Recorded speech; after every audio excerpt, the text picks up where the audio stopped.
మంచి ప్రశ్న అడిగినారన్న టీడీపీ వాళ్ళకు కూడా ధన్యవాదాలు. పండుగ శుభాకాంక్షలు తెలుగుదేశం పార్టీలో ఉన్న మా మిత్రులందరికీ కూడా. ఒకటే నేను తెలియజేస్తా ఉన్నా, హంద్రీనీవాను 40 టీఎంసీల నుంచి 83 టీఎంసీలకు తీసుకెళ్లేదంత హక్కు కల్పించాడు జగనన్న అని చెప్తా ఉన్నా.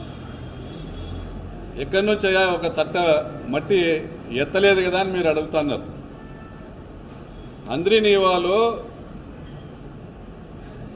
చివరి ఆయకట్టు జిల్లాలైనటువంటి కడప, చిత్తూరు జిల్లాలకు ఇక్కడి నుంచి అనంతపురం జిల్లా, కర్నూలు జిల్లాను దాటి నీళ్ళు ఇచ్చేకి అవకాశం లేదని గ్రహించి 2020లోనే జీవో ఇచ్చి 2,900 కోట్లతో బహుశా టెండర్లు పిలిపించి దాదాపు 1,500 కోట్ల రూపాయల పనులు పూర్తి చేసి చిత్తూరు జిల్లాకు, కడప జిల్లాకు 20 టీఎంసీల నీళ్లు, ఇదే హంద్రీనీవా ప్రాజెక్టు ఆయకట్టు గ్రామాలకు 20 టీఎంసీల నీళ్ళు ఇస్తే మాకు అదనంగా ఆ కోటాను మేము అనంతపురం, కర్నూలు జిల్లాలో వాడుకునేదానికి అవకాశం కల్పిస్తే అది అభివృద్ధి కాదా?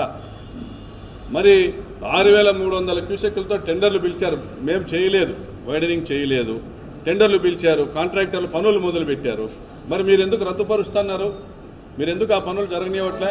మీరు ఎందుకు ఈ 20 టీఎంసీలు నేరుగా ములకల్చెరు వద్దకు లిఫ్ట్ ఇరిగేషన్ చేసేటువంటి స్కీము జిఎన్ఎస్ఎస్ నుంచి ఎందుకు ఆ స్కీమ్ మీరు రద్దుపరుస్తున్నారు? మాకు చిత్తశుద్ధి ఉంది రాయలసీమ మీద. జగన్మోహన్ రెడ్డి గారికి వాళ్ళ నాయన తెచ్చిన ప్రాజెక్టు హంద్రీనీవాను సంపూర్ణంగా పూర్తి చేయాలా, రాయలసీమ జిల్లాలకు నీళ్లు తీసుకురావాలని చిత్తశుద్ధి ఉంది కాబట్టి పోతిరెడ్డిపాడు హెడ్ రెగ్యులేటర్ వెడల్పు 80,000 క్యూసెక్కులు చేశారు. అదేవిధంగా దాదాపుగా ఎస్ఆర్బీసీ తెలుగు గంగ కాలువల వెడల్పులను సంపూర్ణంగా పూర్తి చేశారు. అవుకు టనల్లో 3 సొరంగాలలో 2 సొరంగాలు పూర్తి చేశారు, 10,000 క్యూసెక్కులు తీసుకొచ్చేదానికి.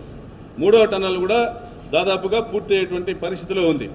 అదేవిధంగా అవుకు నుంచి గండికోటకు వచ్చే మార్గంలో